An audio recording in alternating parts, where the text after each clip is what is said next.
What is going on, everybody? It is the Going Over Big Time podcast. I am Mike Charlip, and I am joined once again by my co-host Alan the Cantastic.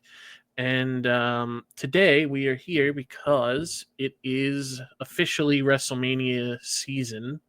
The road to WrestleMania has begun, as the Royal Rumble is just passed. So today, like we do every year following the Royal Rumble, is we are going to fantasy book the card for WrestleMania.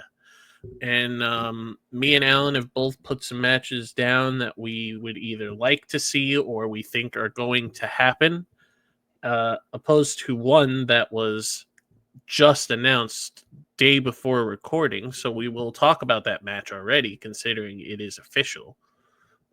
Yes, I mean they already announced it just yesterday on Raw. I mean, I was expecting them to build it up a little more, and I was even expecting a bit of a swerve. Yep. That Jay Uso, our 2025 Royal Rumble winner, if that's still a little bit unbelievable to some of you, yes, that did happen, and I feel that's well deserved. But it seems that instead of like sort of a build towards Jay's ultimate decision, he's made his decision. He will be challenging Gunther for the World Heavyweight title at WrestleMania 41 in Las Vegas. Yep. Bit of a gamble, I would say. So even a theme, but there it is. So this was my, and I would be more excited about this match if it didn't just happen 2 weeks ago. Exactly. We just saw this, right? So literally, like 1 week before the Royal Rumble, exactly 7 days before the Royal Rumble, Jey Uso challenged Gunther just because and lost. And then 7 days passes and he wins the Royal Rumble. And obviously, when that happened, people were like, oh, is he going to challenge Cody? That'll be different. But it's not that different. It's just Cody doing another bloodline thing, which he's doing already anyway, but that's besides the point. And then on the other side, you have him challenging Gunther, who, as we mentioned, he just faced at Saturday night's main event 7 days earlier. So it's like, I feel like this was kind of, telegraphed in that sense, because we just saw him lose to Gunther. Obviously, he's going to want to challenge Gunther again, but I would be more excited about this if he hadn't already challenged Gunther. Exactly. Like if he hadn't already faced before. I'm also getting a similar vibe for this, the way Roman got his WrestleMania title shot, like, about a decade ago, when he was still sort of the manufactured baby face that everybody was booing.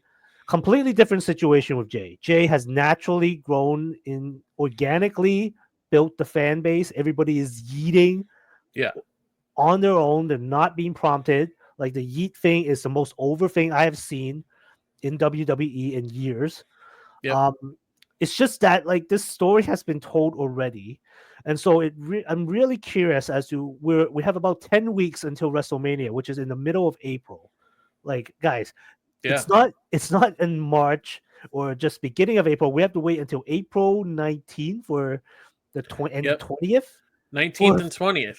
Yeah, it's February 11th. Yeah, it's like 2 months. We have to wait 2 months of this, and And as of recording, we just saw last night Gunther beat down Jey Uso, which prompted Jay to make his decision.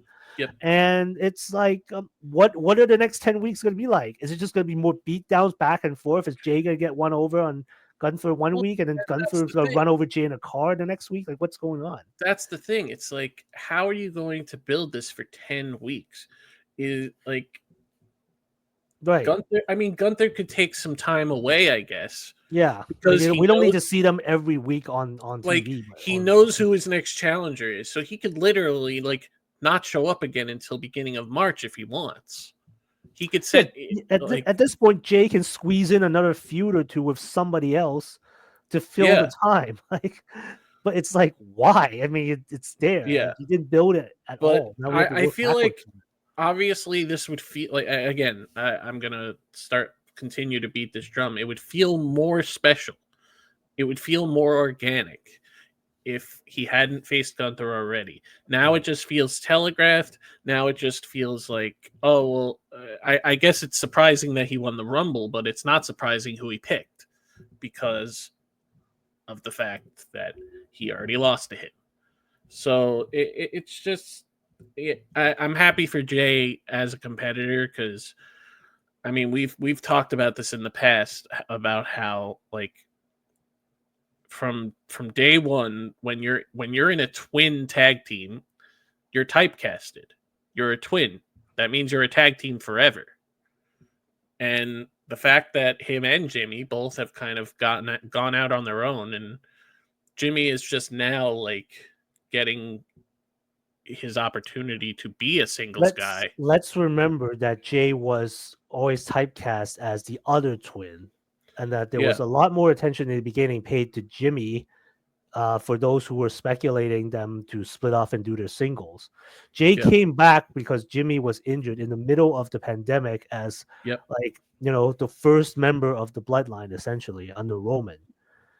And then, they did main event Jey Uso while he was under Roman, and then, yep. it just organically built from there. What they're doing with Jimmy now is a similar is there's I think they're trying to replicate Jay, Well, but I don't well, think it's as successful. we'll talk about it later, but I think that they are building to him getting a mid card Yeah, and I championship. actually just thought of a thing that I want to talk about later, which involves Jimmy, but we'll get to that later on. Yeah. So yeah, I mean, I feel like Jay has to win this if they have this match. I mean, they're having the Like, match. Not if they have the match. They're having the match.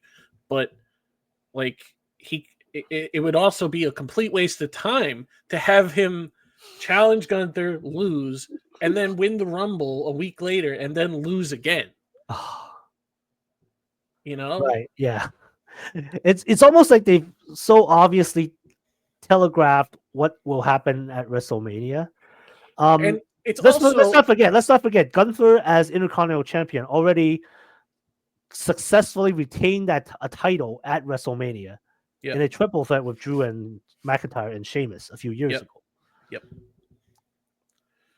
Now this is what's kind of happening here is it feels like the exact same story as Sammy as last year. Hmm. Sammy was going into the match. Nope, nobody can beat Gunther. The only person who's ever done that is, you know, Gunther. Gunther's held a championship for more than 80% of his time in WWE, and he's only lost like 3 matches ever. So it's like really just you're doing the exact same story that you did with Sammy, which is fine, but it's like we know that Jay is good. We know that he can win matches against top guys. So it's like, can't you just do something else? I I mean, feel like this whole thing is not so much as like whether Jay is a skilled competitor against Gunther or not. It's almost like a vibe and a charisma thing, right? yeah. Because the whole Yeet thing, it's really just Gunther with the ground and pound, a very old school style versus Well, yeah. Jay, who is just like completely driven by So Yeet and charisma and just my favorite thing about enthusiasm. Gunther, my Yeah. favorite thing about Gunther is that he's a wrestling first guy. Mm. And I love that. He cares about how he looks in the ring, and he cares about how he performs in the ring, and he cares about his match meaning something. And when they did the first promo after he won the Rumble, and he said like, "Oh well, if John Cena had won the Rumble and picked me, and I beat John Cena, that means something. If CM Punk had won the Rumble and I beat him, that means something. It doesn't mean anything when I beat Jey Uso Yeah. because I've done that Yeah. already." I think that's the one part he didn't say. He said it doesn't mean anything when I beat you, Jay, because I've done it already. I don't know Yeah, if he alluded to that, but I definitely did not remember him saying that out loud. But we all know that. But Jay's great, and I hope that he wins. Uh, and obviously Gunther is also great, but there's more that he can do. There's other people he can have a shorter reign as compared to the other people, and just be a world champion again down the line, and that's fine. Jay deserves the spot, deserves the opportunity. So we'll see. Obviously, how they're going to build this, but yes, this match is official, so that's why we're talking about it now. Um, so I guess we could start getting into our fantasy booking, and I will. Why don't you give us your first one, and then I'll go after you. So, I'm going to name a match that actually exists, but I'm going to predict the winner because I'm lazy. It's the Andre the Giant Memorial Battle Royal. Actually, maybe I'll lump in Well, two of them because they're both battle royals. if we It's the even have Andre the them, Okay, yeah, okay. I'm assuming we have them, and I'm assuming that Hunter is lenient enough to put them on even just the pre-show, not even on the SmackDown. I don't like if you just put it on the WrestleMania pre-show. I'm happy with that. It's the Andre the Giant Memorial Battle Royal, and as well as the Women's Battle Royal, which I have now renamed the Mildred Burke Memorial Battle Royal.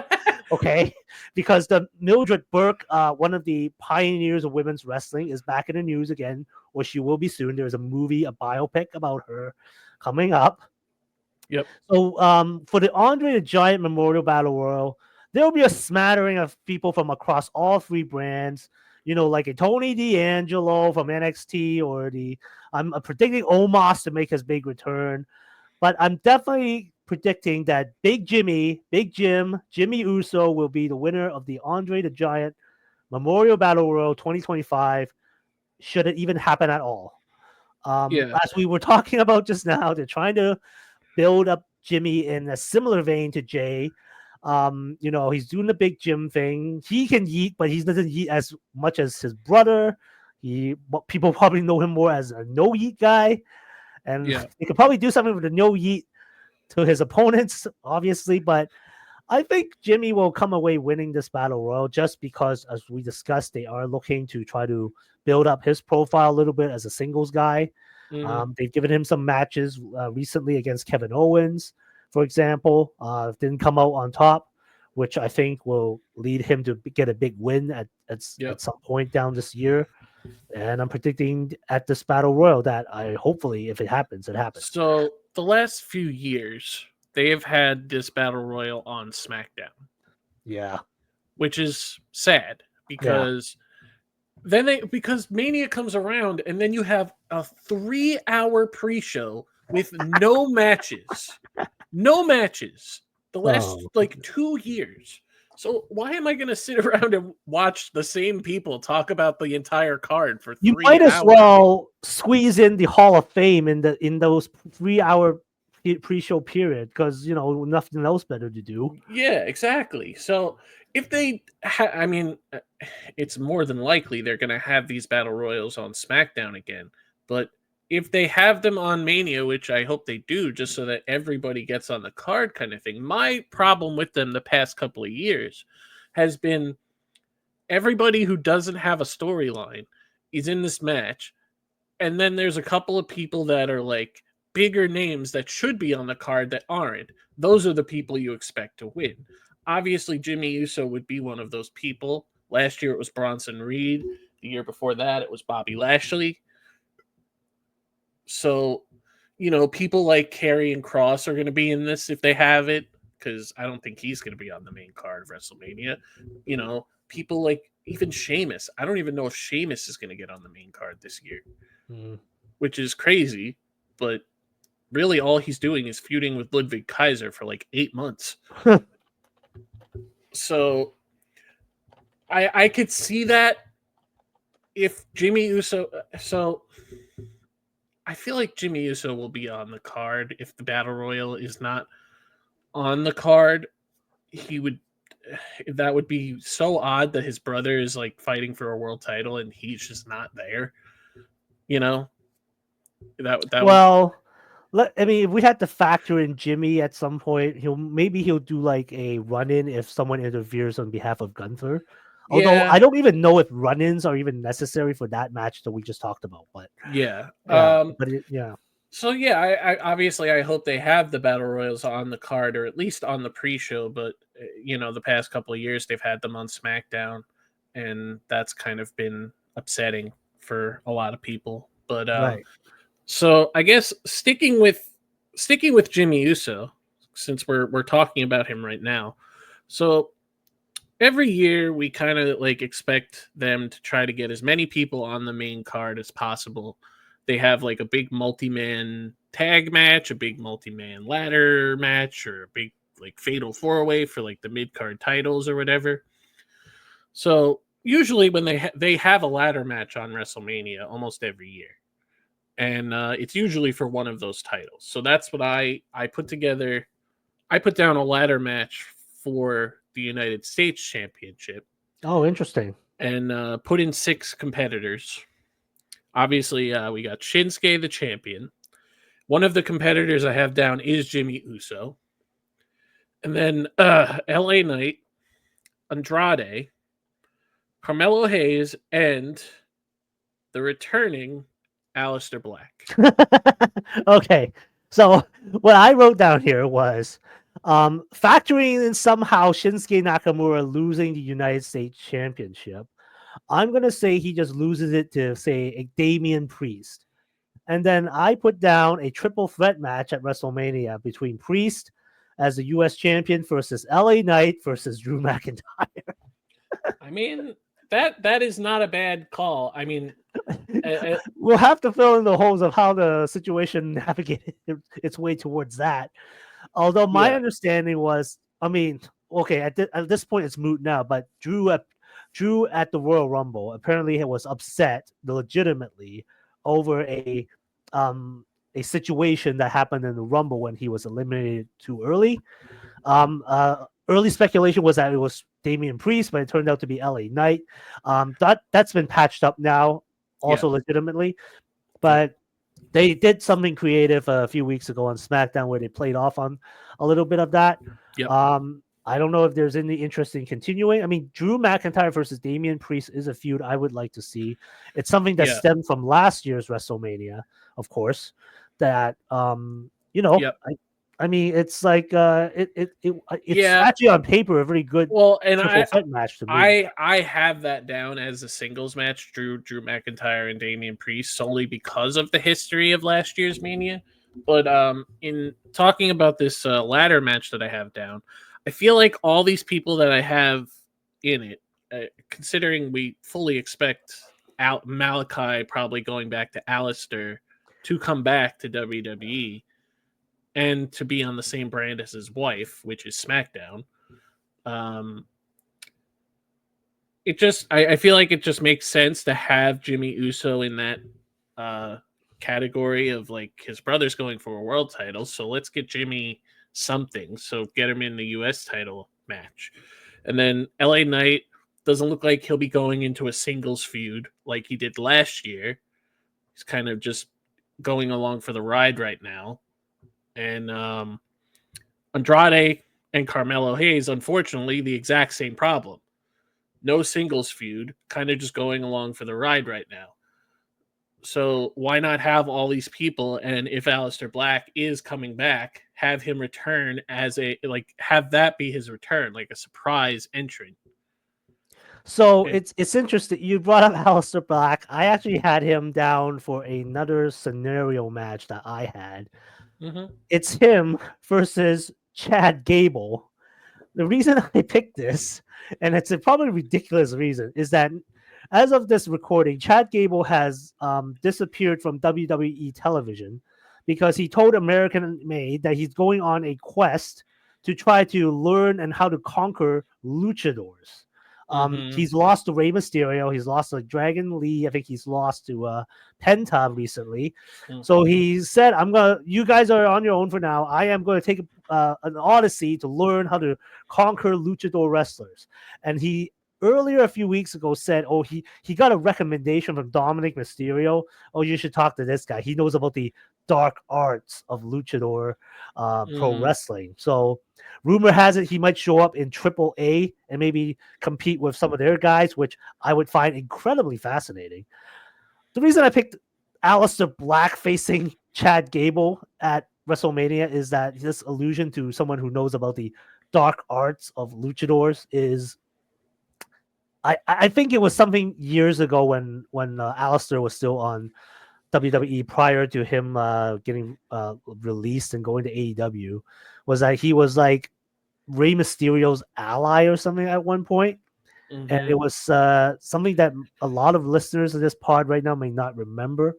But yeah, that I would want to allude that. I would just want to tie that in Hey, to r- this and just say, hey, Chad Gable wants to learn how to conquer luchadors. Why don't he face a guy who probably knows a thing or two about luchadors himself and hey, can probably tap into that dark aspect, and it's Aleister R- Black. So Rey Mysterio and Aleister Black also have the thing in common of being thrown off a building by Baron Corbin.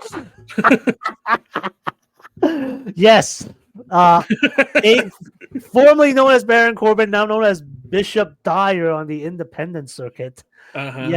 Yes, they both share that distinct trait that almost getting thrown off a building by one of their coworkers. So at the time, so that Yes. would be interesting. But Uh, yes, so again, yeah, like with the triple threat match I just cited earlier, yeah, I would have to come up with some creative way to make this all make sense. But yeah. So, as far as this ladder match goes, I think I don't think Shinsuke would be retaining if this was the match that took place. I could totally see Jimmy Uso winning. I could totally see LA Knight winning, and even Aleister Black winning in his return if it was his return match.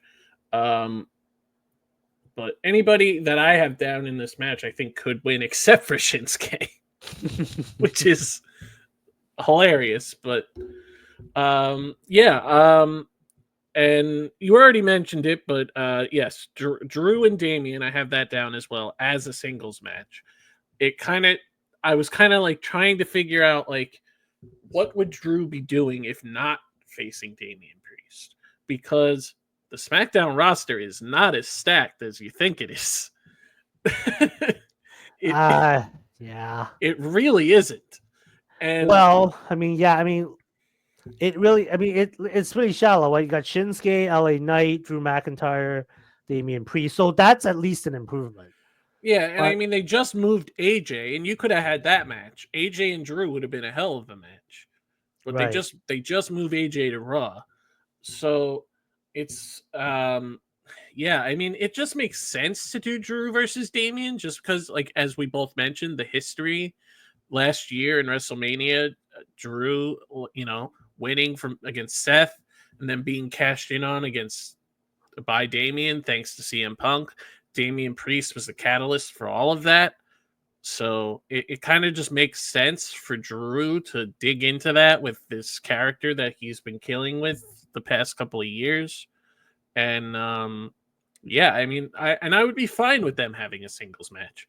A lot of people have said that that doesn't feel like a WrestleMania match, but Damian Priest has proved himself to be a guy that deserves that. And I think it would be a great match. Okay. I mean, okay, speaking of you mentioned AJ Styles, Yep. and I actually had AJ Styles down here, and you're probably gonna roll your eyes at me on this one. And correct me if I'm wrong, I don't remember if they faced each other before. I have AJ Styles versus Logan Paul at WrestleMania. Okay, so I was originally going to put that, Oh, but okay. I changed my tune after watching Raw. So so after watching Raw this past week on February 10th, I still think that they're going to be in a match together, but it's not going to be a singles match. Hmm. It's going to be a multi-man fatal four-way for the Intercontinental title. Also, Oh. also including the champion Braun Breaker and Penta. Okay, that is so hilarious. I just put that down. Braun Baker versus Penta for the Intercontinental Championship. So AJ Styles and Braun Breaker had a very intense stare down Hmm. where Braun Breaker was wearing a cowboy hat, looked very odd. Yeah, he looked like he was either trying to portray Last Ride Undertaker or like Yeah, Cowboy Brock Lesnar. yes. But they just had an intense stare down, and Braun Breaker was like, "See you soon," kind of thing. Yep. So I could totally see that. Like, I fully expect like Logan Paul, despite how much I dislike him as a person, Hmm. it it doesn't he doesn't need to have a singles match. If they want to have him on the card and you want to have him in a title match, you can have him in this match. Hopefully he doesn't win. I would hate that, but I would accept it because I have to. I would not accept if he won the world title. I'm on record of saying if Logan Paul ever wins a world title, I will be taking a break from WWE, and I mean that. Well, he's So already had a U.S. title run, and he yes, is as much as you hate it, he is looked at more positively by the company now, I think, than yes, initially when they were just bringing him in as just like a celebrity. So, yeah. So um, so putting all four of these guys in a fatal four way would just I feel like would just make sense. Penta has had a has crossed paths with Braun Breaker. AJ Styles just crossed paths with Braun Breaker. There's really nobody else for Logan Paul to like. He's not. I don't think he's gonna face Rey Mysterio again. He just did that. yep. He's not gonna. He's not gonna. Who else is there for him to face? It's got to be AJ Styles. So I feel like it would just make sense to put all of those guys together for the Intercontinental title. Yeah, and your prediction really just kind of combined two of my predictions into one thing, as I mentioned. Breaker, Yeah, Penta, Logan Paul, yeah, AJ Styles for the Intercontinental yeah, Championship. yeah. Yeah. I mean, when I was originally putting the Intercontinental title match down, I was thinking about including Ludwig Kaiser or also including Sheamus or also including the possibility of a returning Ilya Dragunov. But there's no knowing if that's going to happen. No, yeah, I sense an Ilya Dragunov return would be more of a Raw after Mania type of situation. Hmm. And Ludwig Kaiser, as much as they tried to build him, he's coming off really just like a good worker at this point. Yeah, And I would just throw him in the Andre the Giant Memorial Battle Royal. same. Speaking of Battle Royal, I just want to do a quick mention. I mentioned a hypothetical possible Mildred Burke Memorial Battle Royal. I'm just Yes. gonna say Roxanne Perez is the winner. I think Uh, she is Raw bound. I don't know. You sound like you might have better things for her. That's I probably okay.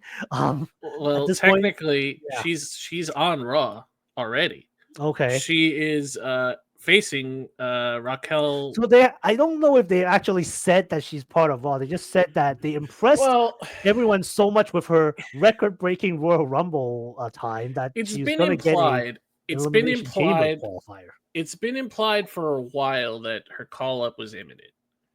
Um, I think after that Royal Rumble performance, I think it was just set in Mm, stone at that point, and I think that Vengeance Day is going to be her NXT swan song. mhm. Um, but I think that if she didn't have something else to do, that it would make sense for her to win that. Um, I would want I would want somebody to win that who needs it, somebody who like needs a push. So having her win that would be fine. Um, but yeah, so I had something else in mind for her, and it was the women's intercontinental championship, but not in a singles match, Mm. in a fatal four way, including the champion Lyra Valkyria, Bailey, and Becky Lynch. Ah, Because a lot of people are speculating that Becky will be back in time for Mania and she's going to be doing something with Lyra, obviously. She's won the world title numerous times. She's never challenged for a mid card title, it would be great to have her come back and be like, "Oh, I've never won that. I want that." And Lyra is her friend, so it just would make the most sense. And Bailey, pretty much the same thing. Bailey deserves to be on the card, and she's technically feuding with Roxanne, and you could prolong that and also include Becky in it. So that's why I have all four of them challenging for, the three of them challenging Lyra. Yeah, I keep forgetting about these women mid card titles. So thank you for So bringing has that up. WWE. So has WWE, because oh my god, Lyra's going to challenge for a shot to be in the Elimination Chamber to possibly challenge for the world title at WrestleMania. Why? She has a belt already. Stop doing this. I don't understand why both companies keep doing this. AEW does it all the time. WWE does it all the time. You already won a belt. Focus on that. Stop challenging for other belts. I mean, based on what you said, I mean, an alternative, if Roxanne is not going to win my hypothetical Mildred Burke tribute battle royal, would be someone like Zarya or even like an Ivy Nile, for example. Um, here's another one. If you want to move us or stay on the topic of mid card women's titles, we have the other women's mid card title, the Women's United States Champion. I think Chelsea Green has been extraordinarily entertaining. She said she needs some additional help in her stable, or what you call it, the cabinet. Right now, it's just really Piper Niven as her Secret Service security. And this is not really a prediction for a match, but I predict at some point before the WrestleMania happens that she's going to bring in the um, former Peyton Royce and Billy Kay back as the Iconics as part of her Secretaries of Defense. And I mean, that would be cool. That I would be would like cool. I would enjoy that. Moving on to my match prediction, I think really, I wish there was like a one-on-one challenge that would make sense, but at this point, I've just kind of been a little lazy, and I threw together a hypothetical fatal four-way for the women's U.S. title match. Chelsea Green, at this point, I do not see her retaining.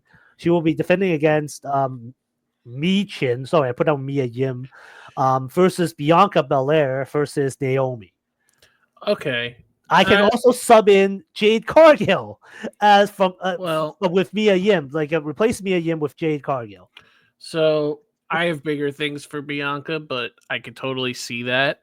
Or I even maybe not Bianca, but maybe Alba Fire, mhm. because she is now the only one left from that tag team. Yeah, Unfortunately.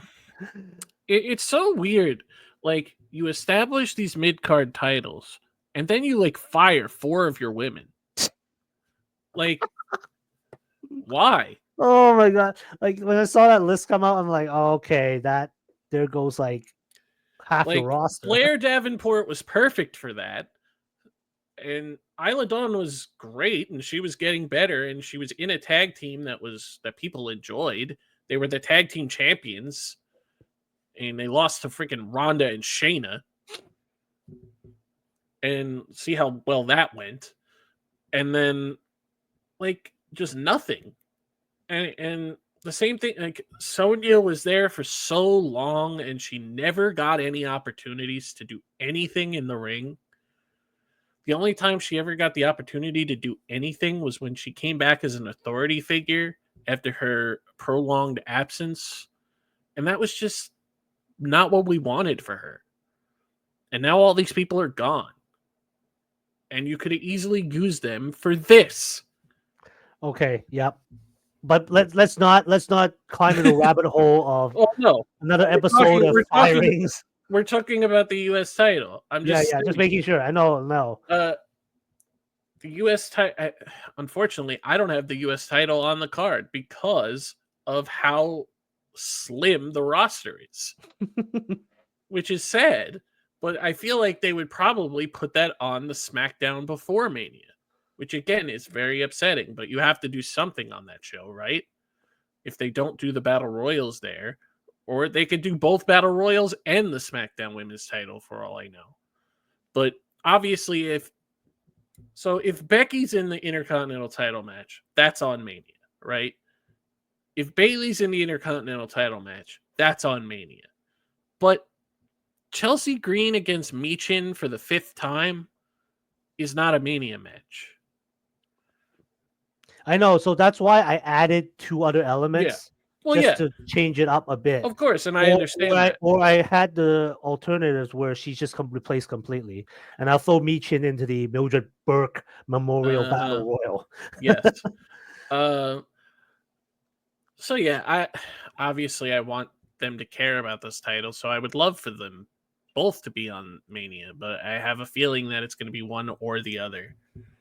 Just like they do with every other pay-per-view. In this case, they haven't defended either of these titles on a pay-per-view, mainly because Lyra hasn't defended hers at all, and Chelsea's just faced Michin 5 times. Here's another question. Do you foresee a defense of either the NXT or the NXT Women's Championship on WrestleMania? No. Just one match? No. Okay. Interesting. No. Yeah, because they'll have Stand and Deliver on the same weekend anyway. Yeah, so. That's why. Yeah. So we'll see what happens. So I guess we'll stay in the women's division. So as of right now, we still have tag team champions. I know that's hard to believe also. But and that happens to be Bianca and Naomi. Yeah.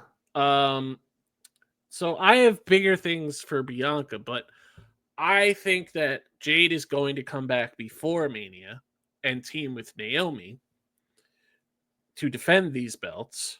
And the challengers that I have down are Liv Morgan and Raquel, and Alexa and Nikki.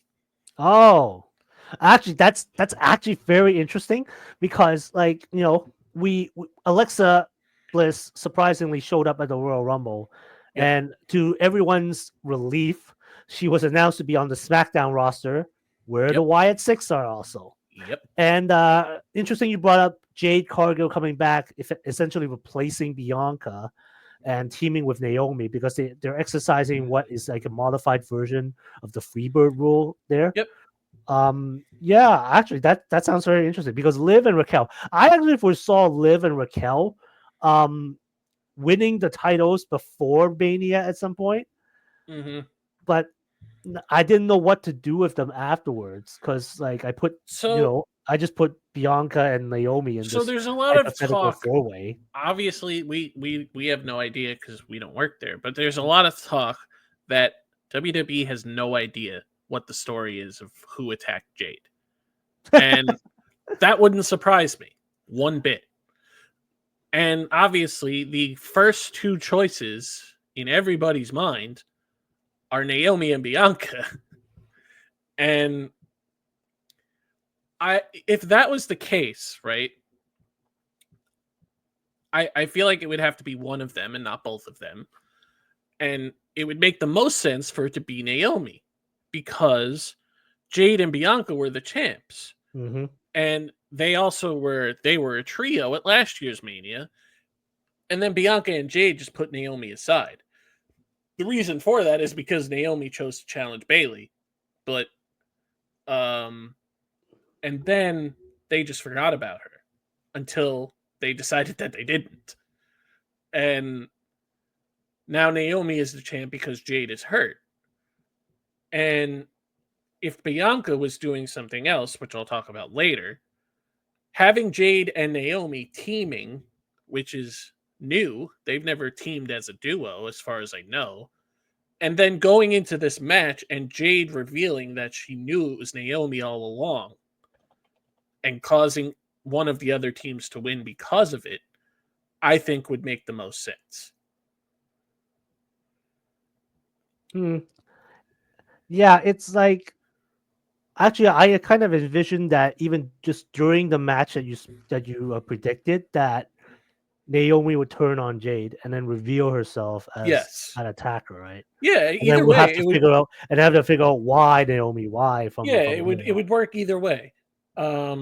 And also, I would like to see Naomi as a heel again because she hasn't been a heel in WWE in a long time. I don't And even remember a lot when she was actually a heel. Period. when she was teaming with Tamina and Sasha.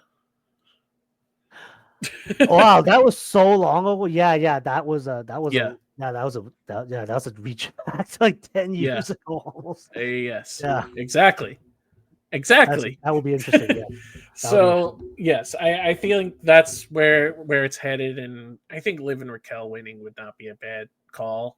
I would like to see Alexa and Nikki win, but um, yeah. So we'll see where that But where that. that goes to another caveat of that. Do the Wyatt Six, any member, whatever gender or not gender, need a title, right? Uh-huh. They tried this with the Fiend. Yeah. Well, that You would know, make the most sense for then. It would make the most sense for Liv and Raquel to yeah, win. that's true.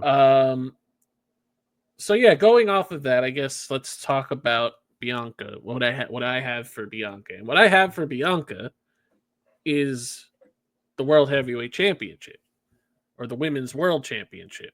So she is in the Elimination Chamber match to determine uh, a challenger for a championship. Obviously, the Royal Rumble winner, Charlotte, has not made her choice yet, but I think we all know where that's going, and we're going to talk about that probably after this. Um, so I think everybody wants to see Bianca versus Rhea, but Io Sky is in the conversation because Io Sky got screwed out of her shot to go to Elimination Chamber inadvertently by Rhea Ripley. And now Io Sky has a one-on-one championship match with Rhea Ripley solely out of Rhea feeling bad for causing her to not be in the chamber the night after Elimination Chamber. Now, it would make the most sense, obviously, for when that match happens, for something to happen where there's some kind of screwy finish and Io deserves another shot. And Bianca, there's been talk that the match that they want to do is Bianca versus Rhea. They've been teasing it here and there. And instead of doing that, having a triple threat between the three, I think makes the most sense and I think is exactly where they're going. So it's Bianca versus Rhea versus This is Io. yes. Io? Okay. Yes. Yeah. So I actually wrote down something a little more simplistic. And again, this is complete fantasy booking. I have no idea how they would build this. It would be Rhea Ripley versus Jordan Grace for the Women's World Heavyweight Championship. And yours makes more sense because the women you described are actually in the Elimination Chamber, and Io is doing a program with Rhea in 3 weeks' time Yep. on the Raw after Elimination Chamber. Yep. So I just put Jordan Grace in here because she's now a WWE wrestler. Yes. She was in the Royal Rumble. I am expecting her to make an appearance on Vengeance Day this coming Yep. Saturday at NXT. Um, Yeah. and I mean, they So teased this kind of thing. She is physically probably one of the few women that can come in besides Bianca or Jade Cargill that could probably match Rhea Ripley in terms of mhm. power, strength, that sort of thing, right? So unless if she's not in the chamber, I fully expect the winner of the chamber to be challenging Rhea. Yeah. Um so and there's been reports out there that she's going to start in NXT but not be there for long. So she's probably going to feud with like the bigger names, the Zarias, the Yeah. Stephanie Vicars. Speaking of NXT, and I don't know if this factors into our predictions. I'm sort of like streaming NXT while we're recording this, and apparently on Vengeance Day, the triple threat for the women's title is now a fatal four way, as Cora Jade is now added in because Cora Jade pinned Bailey tonight on the opening Ah, match. So it's okay. now a fatal four way with Cora, Roxanne, Julia, and Bailey. To be honest, the women are the best part about NXT, Yeah. and it's not even close. So that should be a fun match. Um, but yeah, I don't expect Jordan to be on the main roster right away. If she's not in the chamber, she's not going to be in this title match. I fully expect that she's going to be having some of the bigger feuds in NXT till like probably until like August, and then go to the main roster. Or at least July, because I think they do SummerSlam in late July now, which is so like weird. she would be good in Money in the Bank. Like I would want to see her be in the Money in the Bank. Yeah, that too. So you know, it's early, but I mean, if reports are correct, then she's not going to be in NXT for a long period because she doesn't need to be there. But maybe they just want to do these other feuds for now and get her acclimated, even though she's kind of been acclimated already. She's been to WWE stuff a bunch while being in TNA. Yeah. But we'll see what happens. But yeah, I could totally see that happening if she's in the chamber. And we've talked about Rhea versus Jordan being a dream match that we both want to see. That's going to be a hell of a match when it does happen. But I don't think, in my opinion, I don't see it happening this year. But again, I wouldn't complain if it did. So I guess we'll stay with the women, and then we'll go to the SmackDown Women's Championship, and it's the match we all kind of expect to happen. Right, the WWE Women's title. Yeah. Charlotte Flair, of course, won the Royal Rumble, and she visited all 3 shows. Notice how Jay did not visit NXT at all. But Charlotte did. I wonder why Jay didn't visit NXT. Because he doesn't want to get tossed around by Oba Femi, maybe?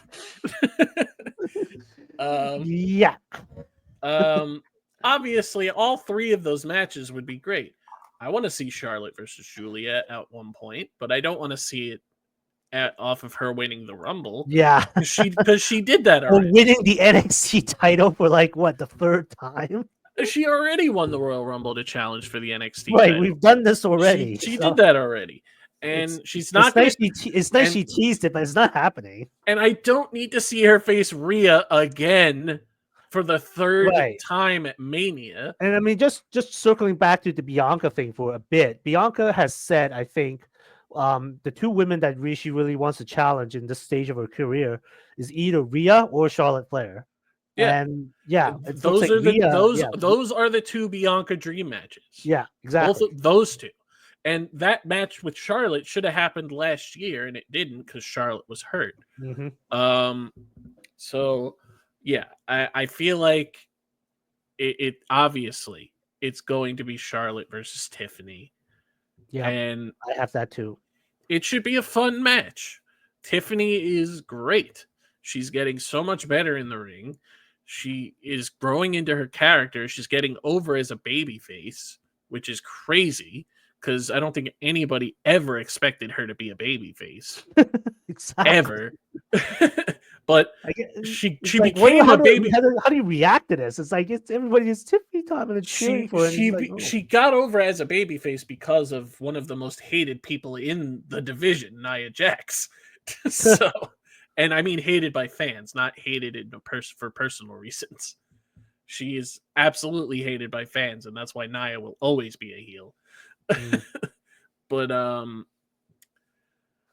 yeah, I obviously we all expect this match to happen, and it should be a fun match. I don't want Charlotte to win, but she is probably going to, which is unfortunate. Yeah, but you know, they want her to have the most reigns ever. They want her to be the woman, the woman to do what her dad did. Thing, and it's just gonna keep happening. And it's crazy because we talk about this all the time. The reason that Charlotte Flair gets hated so much upon returning is this: she comes back and is just immediately put in the title picture. So here's a random scenario. I kind of heard this idea from Bully Ray on Busted Open a while back. Oh, I'm sure. What if we're still the same match? What if Charlotte comes challenges Tiffany and she loses? And then like on the Raw after Mania, she kind of has this. And then from there she goes into this sort of downward spiral where she self doubts herself, and then she disappears for maybe a few weeks, and then comes back looking completely different. Like dyes her hair black or something, puts on a leather jacket. Basically, this is stupid. This is kind of patronizing to say. Basically, cosplays Rhea Ripley and just looks like a sort of Mad Max version of herself, and just kind of disowns her own heritage and legacy, and just goes on this tear as her own person now. More Ashley Fleer than Charlotte Flair was what I guess is what I'm trying to get at. Yeah. I mean, that's a completely fantasy scenario. I mean, So they really are invested in the Charlotte Flair that we all know of. so if they did something like that, it would have to be like a complete reset, and she would have to not be in the title picture for a while, which is not something that she does. Ever since Charlotte came to the main roster, Charlotte has now been on the main roster for over a decade. She has been in the title picture for almost 90% of her time on the main roster. It's either a title feud or a short feud with somebody else that ends after one match. It's never not the title for Charlotte. And that's a problem. And that is why Charlotte is hated. So if she had a character change, then she would have to put that aside for a while. So I mean, obviously I would be all for that, but I don't think she would ever denounce her legacy. Right. You know? I've got 2 more matches I think I have on here. I think one of them is happening. The other one is a complete speculation before we talk about like the main event. The one that so I have 2 that I think are probably happening, and then a couple others. Okay. So I guess we'll talk about this now. The Bloodline is still a thing. I totally forgot about the Bloodline. And I totally forgot about Roman. I can't believe I just said that. The Bloodline is still a thing that's happening. And for a while, there was 2 of them. Technically, there still is. But that other Bloodline, the one that is not as well known, the one that is kind of just there on SmackDown, we kind of don't really know what's going on there. We just had, for a while, it was Solo, Tama Tonga, Tongaloa, and Jacob. And Tongaloa's hurt, going to be out for a long time. And for a while after Solo lost the tribal chief match with Roman, he disappeared. And it was just Jacob and Tama just showing up and beating people up for no reason. Okay, yep. And Jacob getting in the face of people and destroying Braun Strowman, but still losing the match, of course. Solo just came back. What did Solo do when he just attacks came back? Cody Rhodes, the WWE champion. Oh my god. A match we've already seen. What, like 1 or 2 times already, probably? So many times. There's more Cody with Bloodline stuff. Again, so it's like obviously we're gonna go through this again, and Solo is going to lose again. And it would have been marginally more interesting if it was Jacob going after Cody, because he thinks he's now the leader of the new Bloodline or whatever. Exactly. So, going off of that, obviously this newer Bloodline is going to fall apart. And Jacob is not going to love Solo anymore. So then they will face each other in a singles match at WrestleMania. I had that down. At first, I was thinking maybe it's a triple threat with Roman, and then I remembered, oh, right, he's there for the other thing that I've predicted. Yeah. So Solo versus Jacob should be a good match. This would be Solo's first Mania match. Ever. Oh, boy. Ever. he in the last 3 years, he's just been in Roman's corner. It's crazy. So yeah, I fully expect that to happen. I fully expect Jacob to win. I fully expect Jacob to just go on a run after that, and because Jacob rules, and he has everything that Solo does not. Yeah, Literally. it's now the whole bloodline thing is become not so much as a actual faction, but it's become like a concept, right? Yep. Roman's got the Ulafala back on his around himself. He is Yep. the tribal chief of the bloodline, whatever the bloodline happens to be constituted of at any given point in time. Whether it's the current one where he's his the Usos and Sammy are like on the periphery, or like friends they can maybe call on from time to time, or Yep. if it somehow becomes like Jacob eventually turns around, or maybe we get Silla Fatu and fucking Hikaleo and Yes. whatever the other the So Samoan, whatever Samoans it's funny. It's funny behind. it's funny you mention Hikaleo, Yeah. because I fully expect him to show up during this match And and then we're gonna get another comment like, how many more of these guys are and help Jacob win. And then you'll have Jacob, Tama, and Hikaleo as a group, but they won't be a bloodline. They'll just be a trio. I mean, they're yeah, part. there'll be the Samoan SWAT team. I mean, sure, bring that back. I don't care. I think this is the pattern for WWE going forward. It's like every maybe 2 to 3 years, the Yeah. bloodline will feud with itself. Yep. First it was Roman versus Solo, and then it was Solo versus Jacob, and then it's Jacob versus whoever else thinks he's better than Jacob, and then it's Yeah. that person versus that. It's just gonna go on and on and on. And of course, Solo will try to go crawling back to Roman, and we'll see what happens there. Yeah, and then we'll But get like OG bloodline reunions every other year, like we yep, we expect like Shield, DX, like like Shield, DX. like we fantasy book Shield reunions from time to time, but that's Yeah, not happening. yeah. Anyway, At, speaking, at, yeah, at every reunion show, like every anniversary show, the Usos and Roman will be promoted to be there, and like, oh, remember this? Remember the bloodline? Like, because eventually we're not going to be able to have DX reunions anymore. But yeah. yeah. Okay. So I mentioned Roman, but I want to get to this match before I bring up Roman again, just so we can get this in there. yep, Um, the New Day or the Boo Day or whatever the hell Kofi and Woods are nowadays. yep.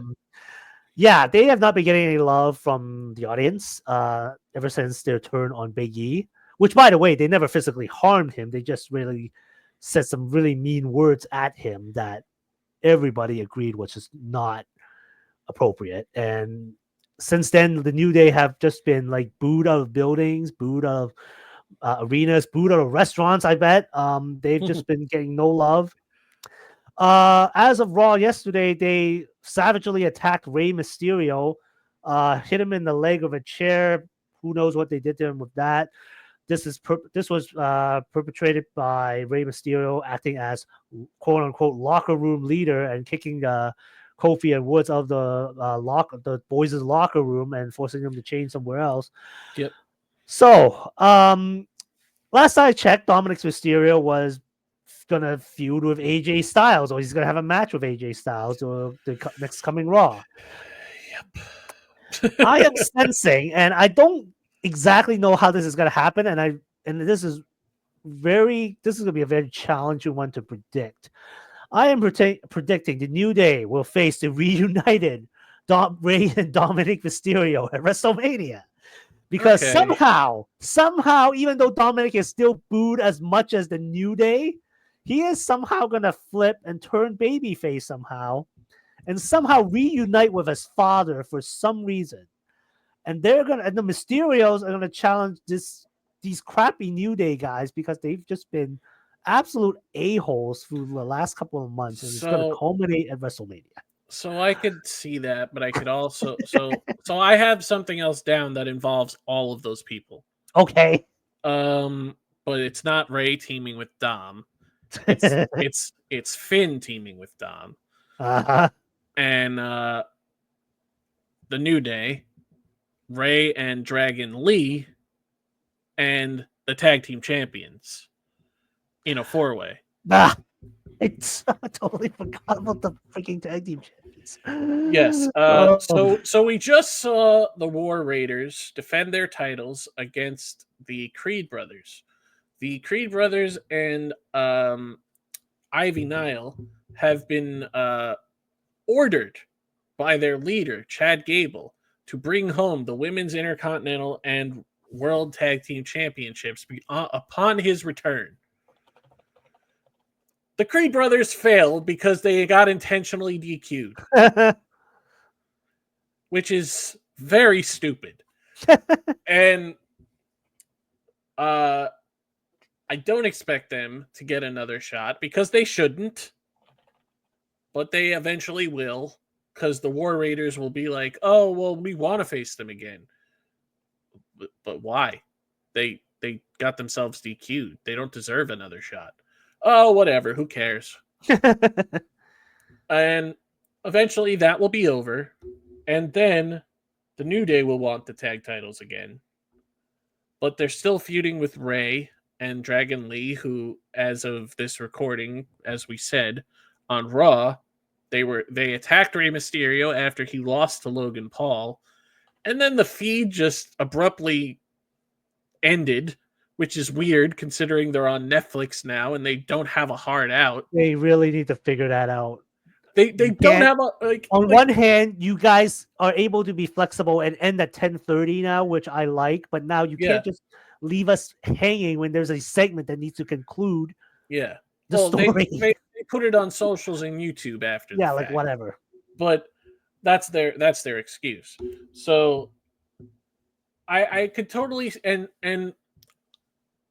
the Judgment Day is about to go away. That's very clear. The Judgment Day is on its last legs. So having Finn and Dom team in this match when we don't know when JD will be back. He had that gruesome fall when he did that dive to the outside and then he finished the match. And they said he had multiple injuries because of that. And Carlito's not going to be in this match. So it's got to be Finn and Dom. So, and Finn is at going at it with Liv, arguing with Liv a lot. And Dom is sticking up for Liv and not Finn. And Finn is getting upset. And so yeah, I could totally see them like weaseling their way into this match and being like, not without us knowing it being the last shot of them as a team. And yeah, I would expect the New Day to win this, but it would be cool if Dragon Lee and Rey Mysterio won this. But I would expect the New Day to win this by pinning Rey Mysterio. Because what also doesn't make sense is how they've been feuding with Rey Mysterio, and Rey Mysterio beat Kofi last week. What also doesn't make sense? When Rey Mysterio is a faction with enough men to outnumber these two clowns, and yet somehow the other two stay in the back while their buddy gets their ass kicked, and it comes out after he is seriously injured. Yes. At least Dragon Lee had the sense to come out and try to stop it. Because they're baby faces, they have to play even the odds and not try to get out of the situation in the best possible scenario, right? So yeah.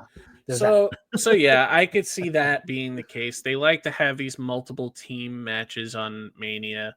And just having New Day versus Ray and Dom or Ray and Dragon Lee as just the match, it just makes more sense to have the tag titles, in my opinion. Because, again, I would not be okay with just the New Day versus Ray and Dom or Ray and Dragon Lee, but no belt. And there's no tag title match on the show. Oh, that would be worse. That would be even worse. So, yeah, I could totally see that happening. Staying in the tag team realm, this is another match that I think I fully expect to happen is DIY, who are still the champions and still feuding with Street Profits and Motor City Machine Guns. The Street Profits previously returned at the Royal Rumble, helping DIY retain because, in their words, they want to be the ones to take the belts from them, which is stupid. And I mean, in a sense, is not that stupid, but it's generally stupid. But specifically in this case, it may not be that stupid. they could I would have think. returned after the match. DIY could have just won, and they could have returned after the match and attacked them after.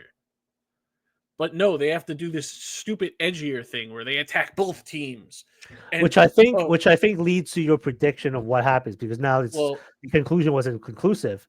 So yes, you will have to put DIY in a triple threat match with the yes. Street Profits and the Motor So City Machine Guns. yes, and I fully expect that all three of these teams, but I could also see Los Garza being involved in a fatal Yes. four-way, which is what I have down. So I don't think Pretty Deadly's going to be involved. I don't think any of these other teams that they have running around are going to be involved. But it just makes the most sense for Los Garza because they were kind of like these four teams have kind of been going at it to determine who would face DIY at the Rumble. Yeah. And I think it would make the most sense to just have all four of them go at it in a four-way. And yeah, I don't know if DIY would retain here. I don't know if Motor City. I could see Motor City Machine Guns winning him back. I'm kind of over the Street Profits. I gotta be honest. I think they deserve this. I mean, I feel like they've been at least some. I mean, they are essentially homegrown talent for this company. Yeah, Yeah, started from NXT, worked their way up, won both yeah. Raw and SmackDown tag team titles So I when get they your were still point. around. I get your point, and I guess it would be fine to give them one more run. But I think after that run, it's time to test the waters as singles guys. But they don't have to feud. They do not have to feud. They can just go their separate ways and be like, hey, let's try this out and see what happens. Maybe there'll be another transfer window and we can get Montez over on Raw and he can have bangers with AJ Styles and Ilya Dragunov and whoever. Yeah, exactly. Yeah. So, yeah, I don't want to put it in the same category because it's not. But I am, in a way, not 100%, but in a way, the Street Profits kind of feel like the Acclaim to me, where one guy is really good and would be really good on his own. The difference is D'Angelo Dawkins is not Max Caster. D'Angelo Dawkins is much better than Max Caster in every way. So that's why I'm saying it's not the same, but it's similar. Where I would like to see both of these guys in a singles run. Whereas the Acclaimed, I just want to see Anthony Bowens. So yeah, I think that match is going to happen. All right. So I think I have let's see. I have 3 more matches down, and really? I think that I've got 2 more. And the one I picked, the first one I picked, I think the last 2 I have I kind of think they are pretty obvious. Yes. I've got CM Punk versus Seth Rollins versus Roman Reigns. Yes, so I have that as well. Yeah. The exact same. Right. It's everything that's happened since the Rumble. They were kind of going this way before the Rumble because we've seen Seth have problems with both guys. He's been acknowledging his problems with both guys for a while now. CM Punk just wants to main event WrestleMania. I think he's going to get his wish because Roman Reigns is in this match. Because we talked about how we don't see Gunther and Jay being a main event. It's not. it's like an opener at best, which is fine. Being an opener is just as good as being a main event. But this is the main event of that show because this is the match that is built off of all of this emotion of Seth kind of. This whole match is built around Seth having problems with both guys. Like, yes, CM Punk and Roman have their little history because of Survivor Series, and Heyman still owes Punk a favor, and we don't know what that's going to be. I don't know why his favor would have anything to do with this, but I'm surprised they didn't. The favor wasn't helping CM Punk win the Rumble. Someone yeah, did someone I guess did a, I don't know whether it was like an AI or a 2K25 storyline they put it together, uh, but it was CM Punk and Roman struggling in the Rumble, and yeah, then it was someone I guess a guy in a hooded figure distracting Roman, which allowed Punk to throw Roman over the top rope, and then the hooded figure throws his hood back and you reveal that it's Paul Heyman. And the yes, scenario is that CM Punk wins the Rumble, and uh-huh, then he and Paul and CM Punk walk off together, yeah, signifying that the favor was you helped me win the Royal Rumble against Roman or whoever it yeah, was. and that would have made sense. I think it would have made more sense if Roman had a belt, but Yeah. um, but the point is that I was getting at.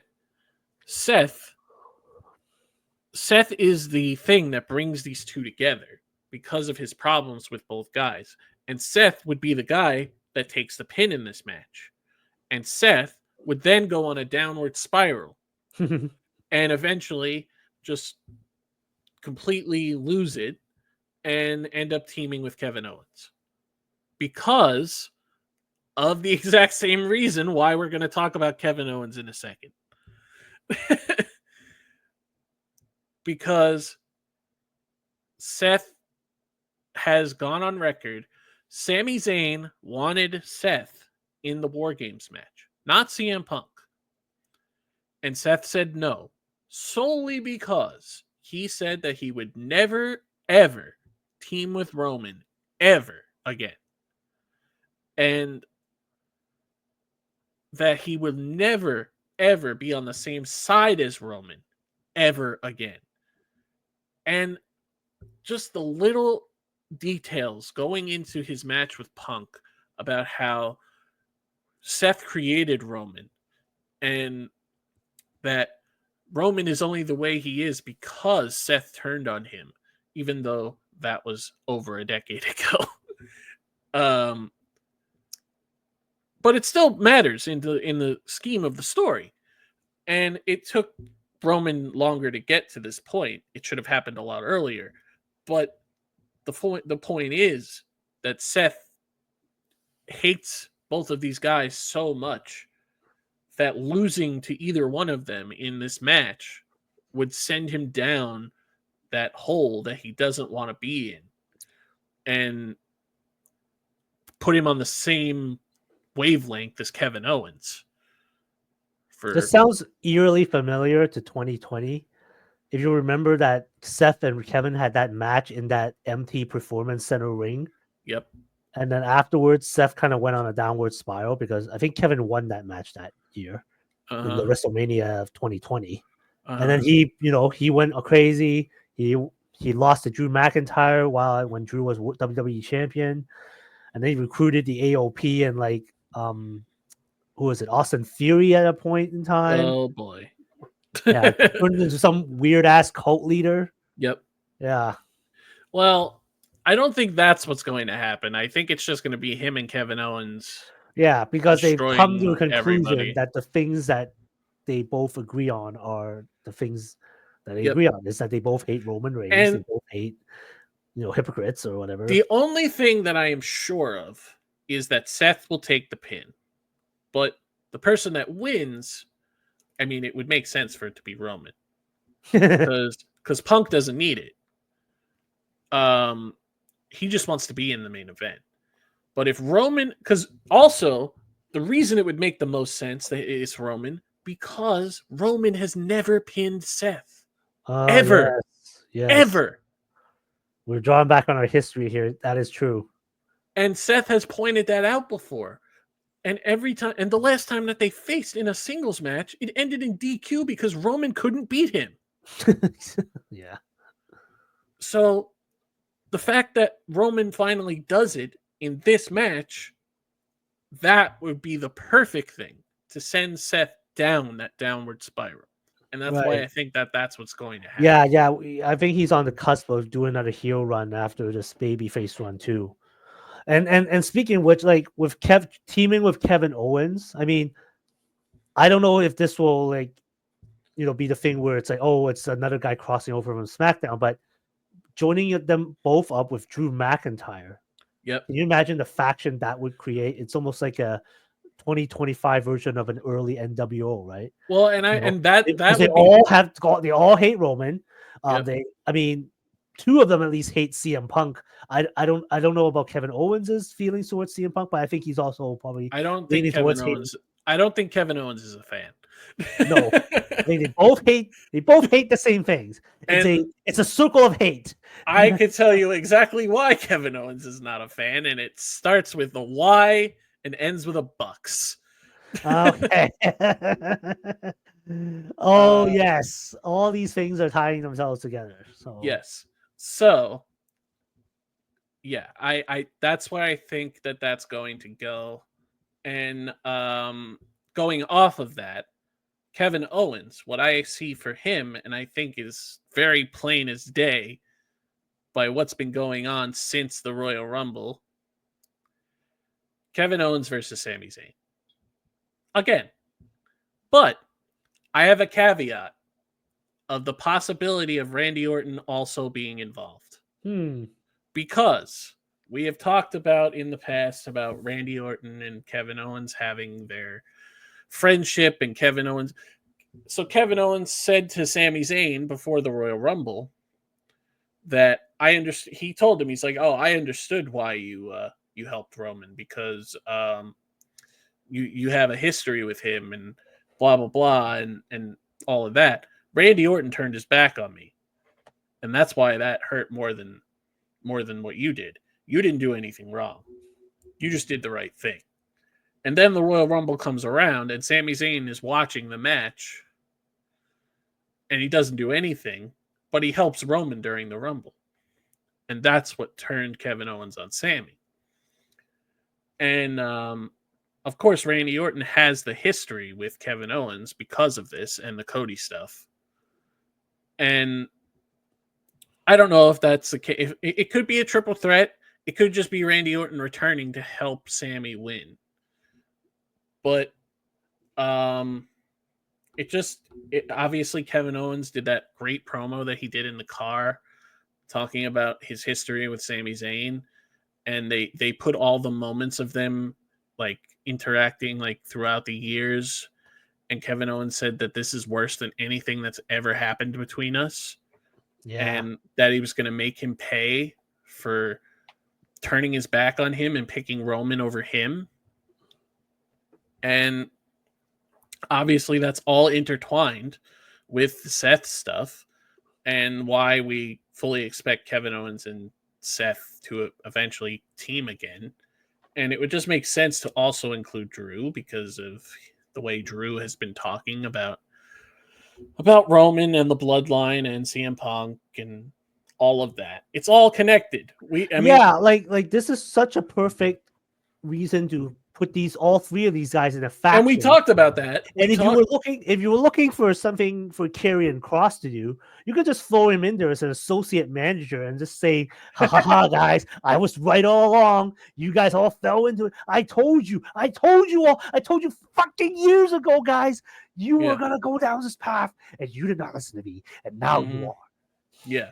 And I mean, we talked about it when we talked about the bigger storylines going on back in December. We had all this connected tissue of Drew and Sammy and Kevin and Roman and Punk and now it's all taking shape. It's kind of we kind of see where it's going now. And it would just be really cool to have a trio of Drew, Kevin, and Seth all just destroying everybody because they are right. And we know that they are right because everything that they're saying makes sense. And I really hope that happens. But yeah, so if Kevin and Sammy are facing again, if Randy Orton shows up, Sammy is winning. If Randy Orton does not show up, Kevin is winning. But Randy Orton could also show up after the match, after Kevin wins. So I still think Randy Orton is going to have some kind of involvement here, whether it's in the match or not. But of course, it should be a hell of a match. I hope it's like some kind of no holds barred or something. Yeah, It this is not something that could be like a normal match. Yeah. Like I'm not saying it could turn into like the oh, what's that? What's that like octagon thing that they recently put in? The one where it's like you can walk along the top of the cage. That was first done in NXT. Oh, Matt Riddle and Timothy Thatcher fought in. I know what you're talking about. I can't remember the name of it. They're not going to do that. That's for like mat wrestling and whatever. Yeah, but that would have been interesting. But this would have to be like a steel cage match, or even a Hell in a Cell. I mean, there's only like these kind of things I can think of that would make sense. Because like this is not thing for a normal match. Okay, the fight pit. It was the fight pit. Yeah. It's not. I just No, even though the last fight pit I remember was Matt Riddle defeating Seth Rollins in that, so it wasn't exactly. It's not going to be something like that. It has to be like a no holds barred match or a no DQ or unsanctioned, something like that. Yeah, something like that. I think unsanctioned, like that would be a good one.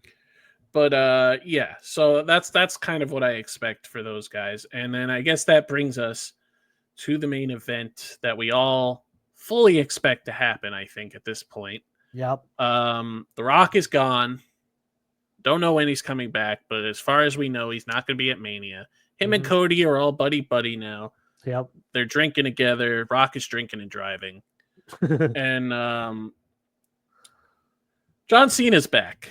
Yes, John Cena. Big match, John. John Cena's back, and the only thing he's been talking about since he's been back is getting 17.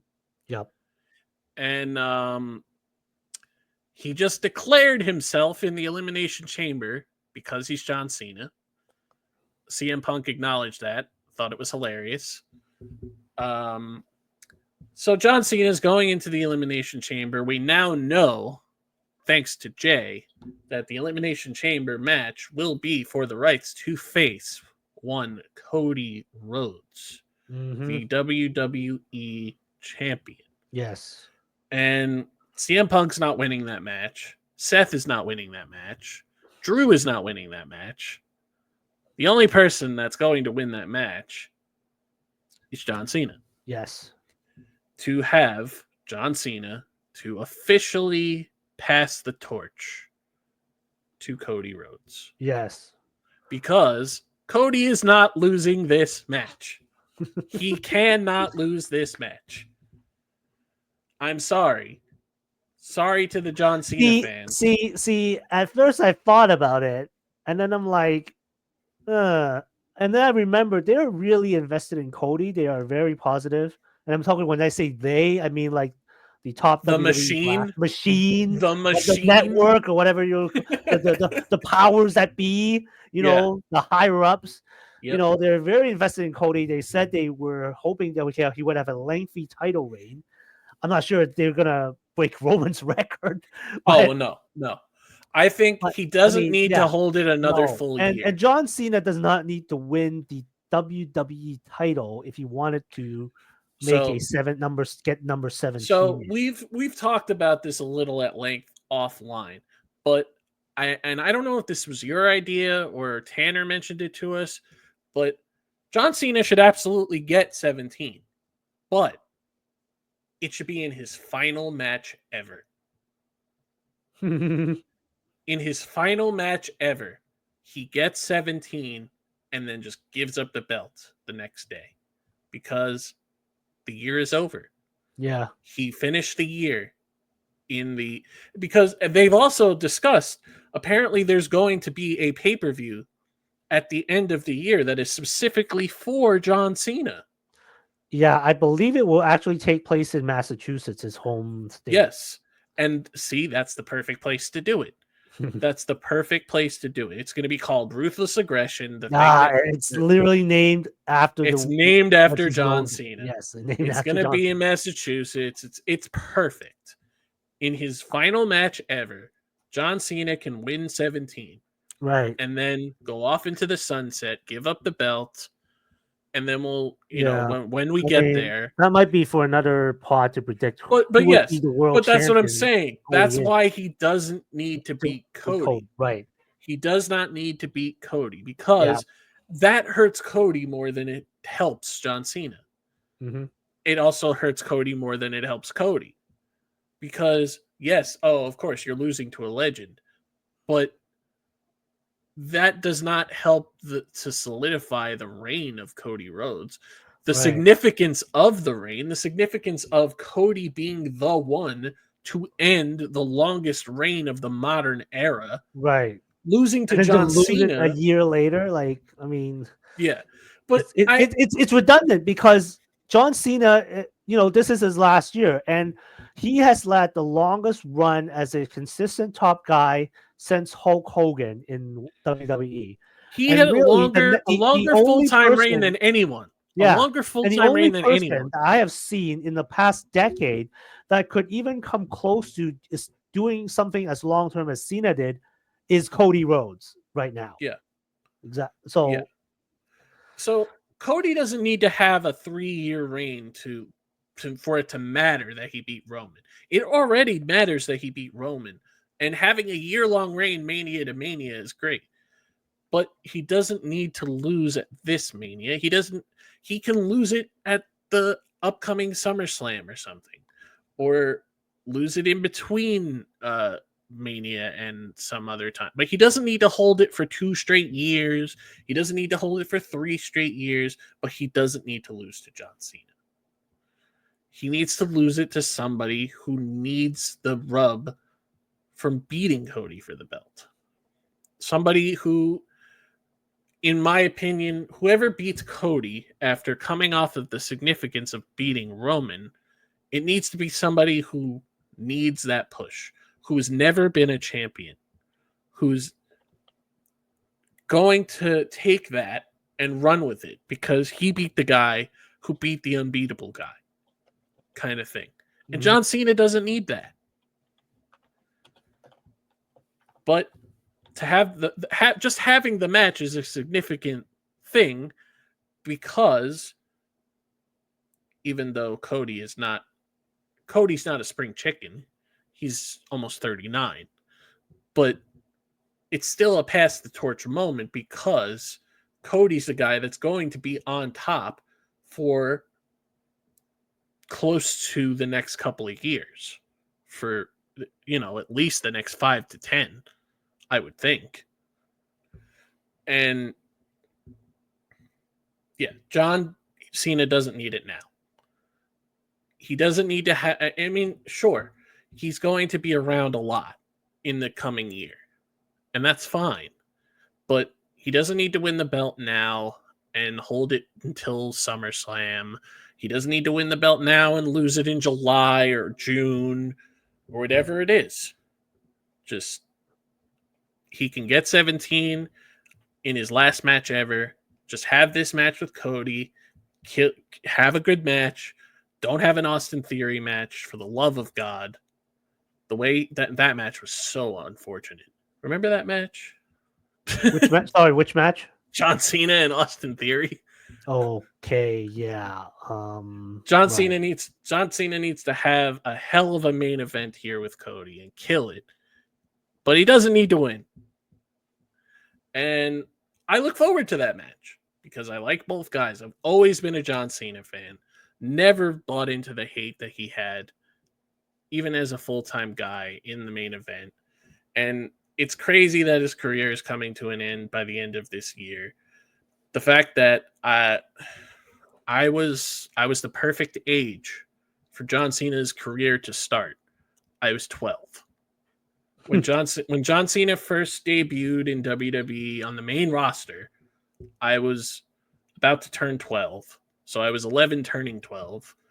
And once he turned into the rapper gimmick, the Doctor of Thugonomics, that was my thing. I loved it. And I never stopped liking John Cena. I never bought into the hate that he had because at that time, it was just the fact that WWE was the only thing on.